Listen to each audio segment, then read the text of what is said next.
ओम गुरुर्ब्रह्मा गुरुर्विष्णु गुरुर्देव महेश्वर गुरु साक्षात् परब्रह्म तस्मै श्री गुरुवे नमः।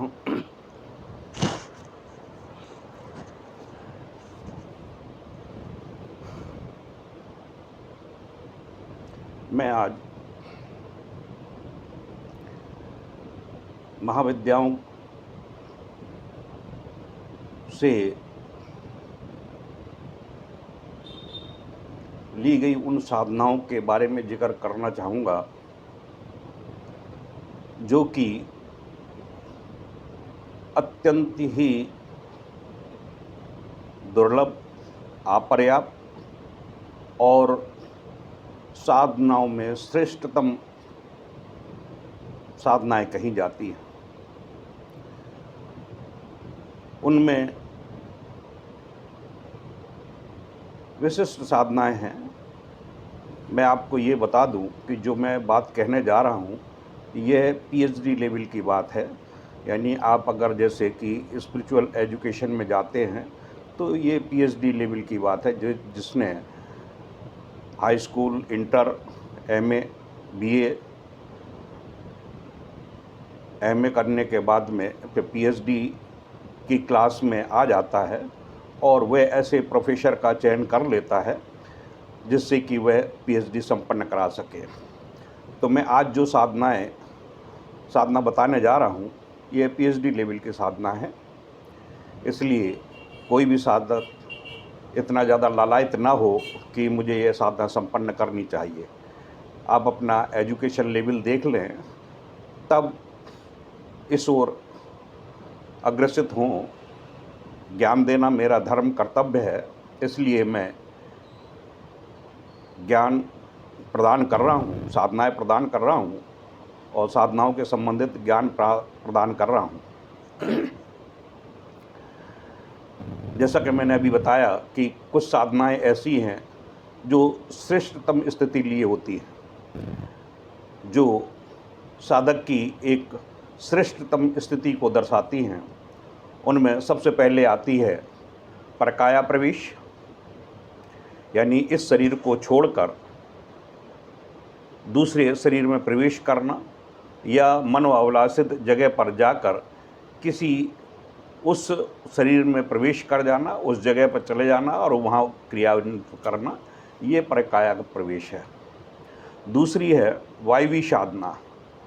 वायवी साधना के माध्यम से साधक एक स्थान से दूसरे स्थान तक शरीर जा सकता है और सूक्ष्म शरीर के द्वारा भी जा सकता है।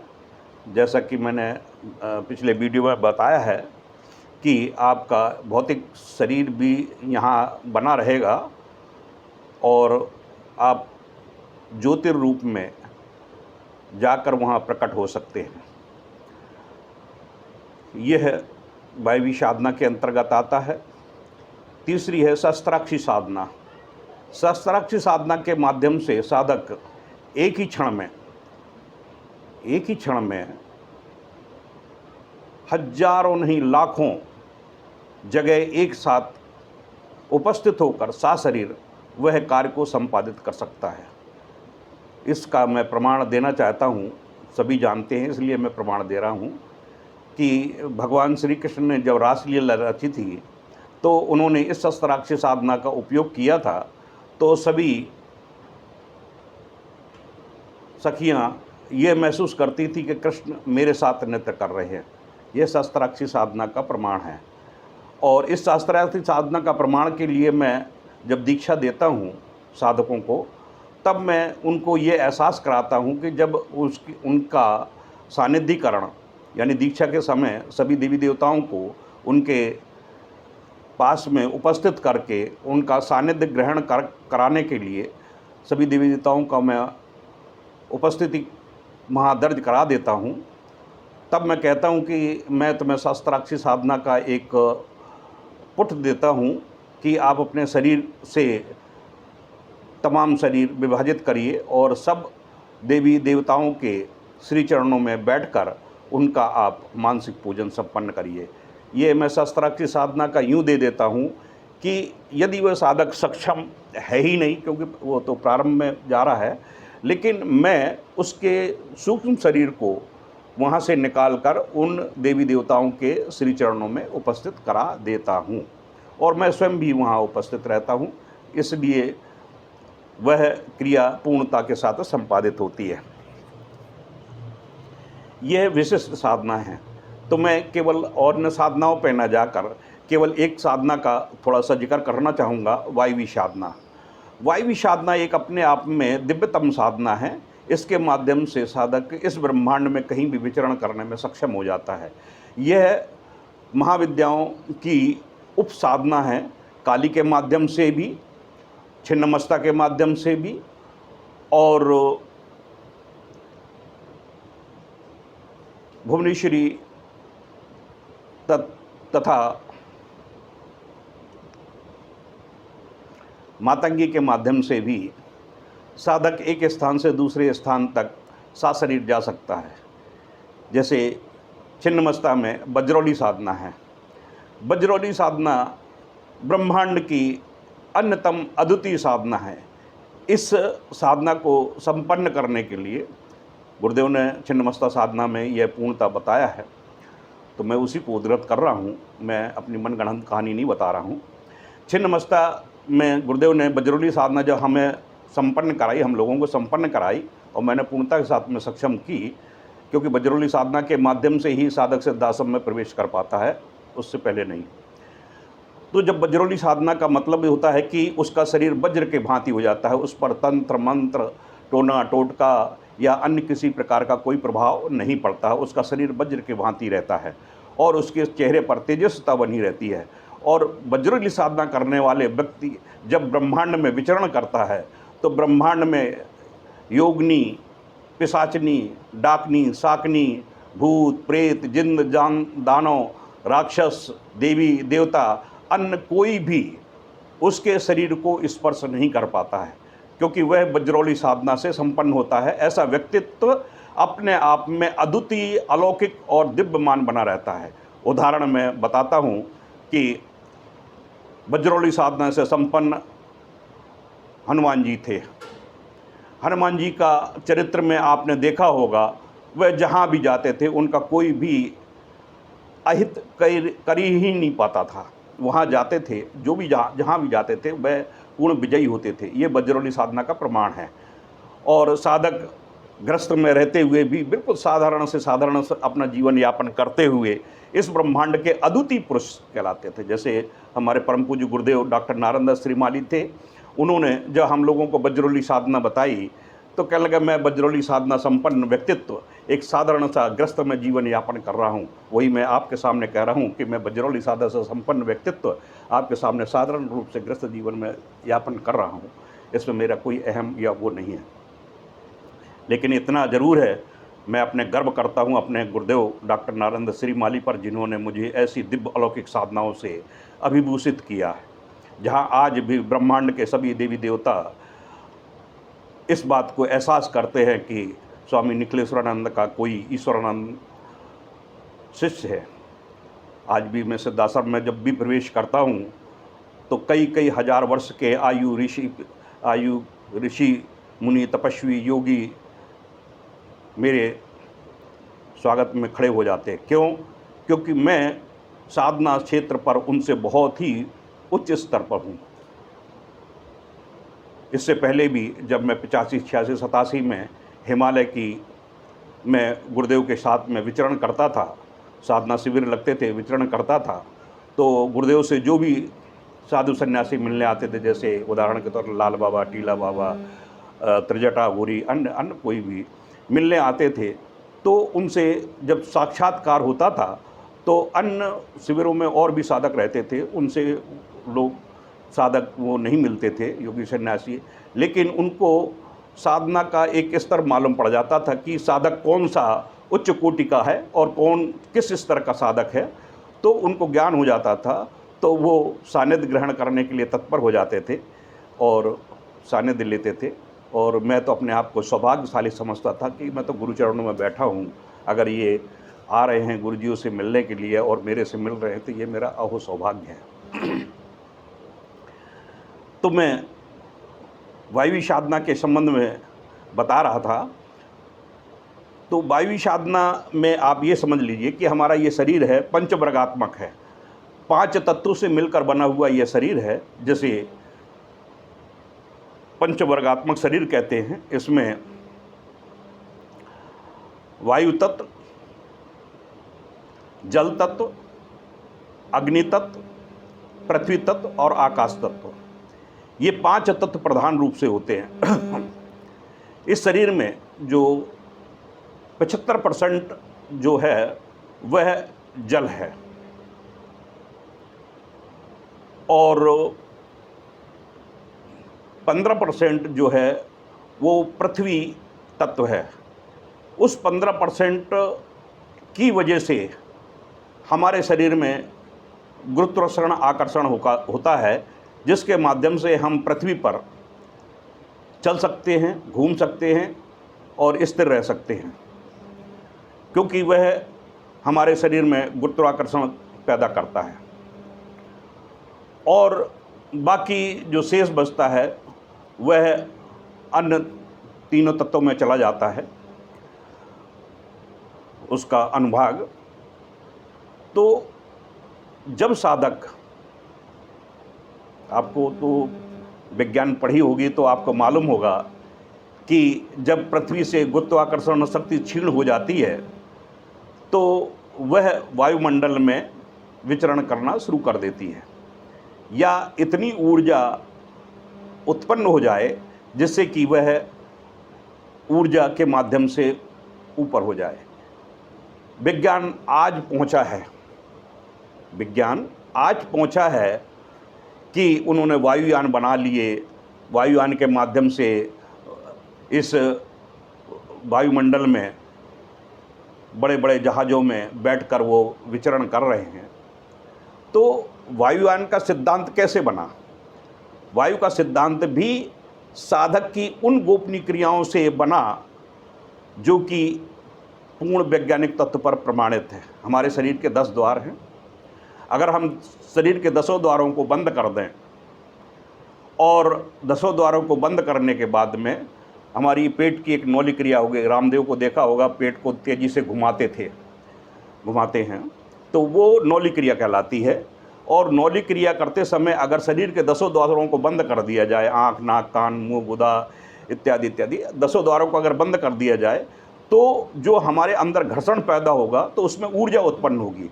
जब ऊर्जा उत्पन्न होगी तो हमारे शरीर का जो ऊर्जीकृत भाग है वह गुरुत्वाकर्षण शक्ति से अलग हो जाएगा, शरीर हल्का हो जाएगा। जब शरीर हल्का हो जाएगा तो मनोवेग से वह व्यक्ति कहीं भी विचरण कर सकता है। जैसे आपने कईयों को देखा होगा कि वायु में आसन लगा लेते हैं, वायु के माध्यम से एक स्थान से दूसरे स्थान पर चले जाते हैं। तो वह क्रिया ये है। नारद को, हनुमान जी को और जितने भी राक्षस योनि के जितने भी राक्षसी होते थे वो तो मायावी विद्या के माध्यम से भी जाते थे। मायावी विद्या जब रीम बीज का अगर सही ढंग से संचालन किया जाता है तो वो माया बीज से सिद्ध हो जाते हैं। और जो राक्षस प्रवृत्ति के जितने राक्षस योनि के जितने भी प्राणी होते थे वो महामाया को सिद्ध करके रखते थे। इसलिए से उनका जो विचरण वायु में होता था, रावण को देखा था, विभीषण को देखा, अन्य किसी को आपने देखा होगा सीरियल में कि वो वायु में स्वतः ही ऐसे विचरण करते थे। तो ये स्वाभाविक है, अगर रीम बीज की अगर सही ढंग से साधना संपन्न कर दी जाए तो माया सिद्ध हो जाती है। और जब माया सिद्ध हो जाती है तो आराम से विचरण कर सकता है। तो साधक का जब शरीर एकदम हल्का हो जाता है तो वह खेचरी मुद्रा को धारण करता है, और खेचरी मुद्रा लगाते ही वह साधक का शरीर एकदम गुरुत्वाकर्षण शक्ति से विहीन हो जाता है। और वह मन में अगर चिंतन करेगा कि मुझे कलकत्ता में उपस्थित होना है, मुझे मद्रास में उपस्थित होना है, या मुझे लंदन में उपस्थित होना है, जहाँ होना है, जहाँ वो मन का चिंतन करेगा, मन में चिंतन करेगा, विचार करेगा, उसका सूक्ष्म शरीर पहले ही वहाँ पहुँच जाएगा, भौतिक शरीर बाद में पहुँचेगा। अगर वो शस्त्राक्षी साधना से संपन्न है तो उसको सात शरीर जाने की आवश्यकता नहीं है, वह सूक्ष्म शरीर के माध्यम से वहाँ पहुँचकर अपना कार्य संपादित कर सकता है। यह वायवी साधना का एक प्रमाण हुआ। और दूसरा ये है कि वायवी साधना संपन्न करने से पहले अगर साधक को कुछ विशेष प्रक्रियाएं संपन्न करनी पड़ती हैं, उनका ध्यान रखना पड़ता ज़रूरी है, क्योंकि जब वह वायुगमन की प्रक्रिया सिद्ध करता है तो तमाम तरह की बाधाएं आती हैं। इसलिए सक्षम गुरु के सानिध्य में रहकर वह साधना संपन्न करनी चाहिए।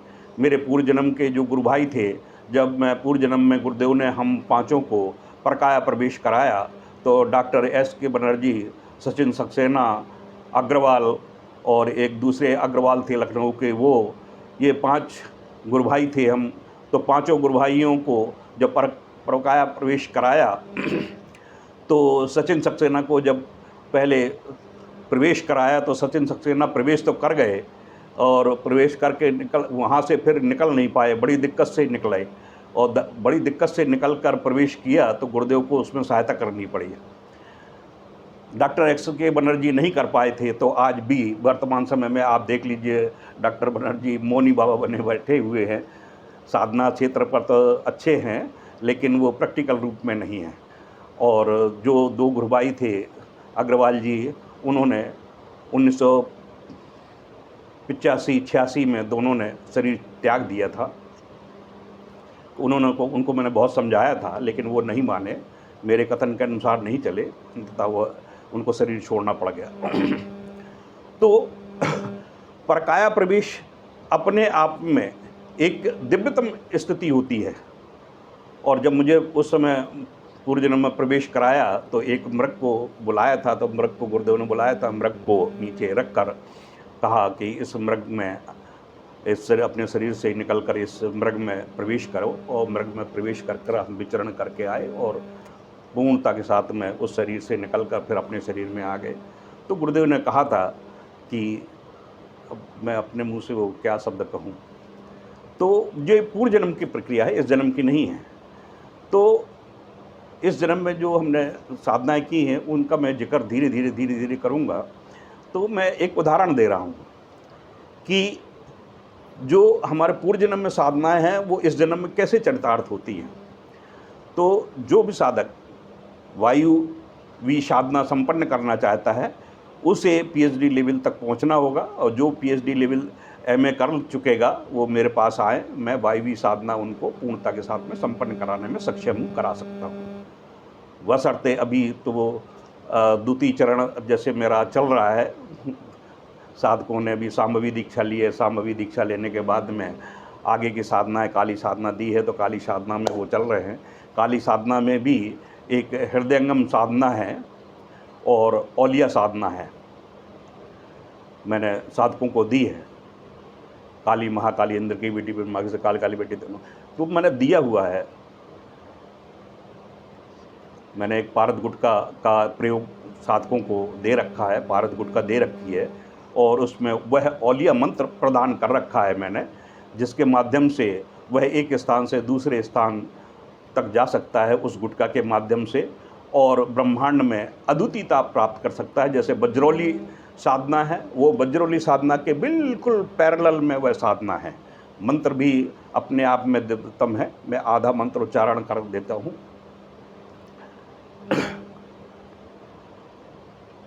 क्रीम काल के सून सात के आकाश गमने पाताल विचरने तीनों लोक में विचर विष्णु भूत बोल प्रधान देखे दिखावे आदर्श करे भूत संतान के लिए मैं सबको देखूँ विचरू विष्णु पर मुझे ना देखे ना आन पड़े काली मैया गोद में गुटका सिद्ध करो मेरे को आर सिद्ध करो जो ना करे भूत ना ठम ठम ठम।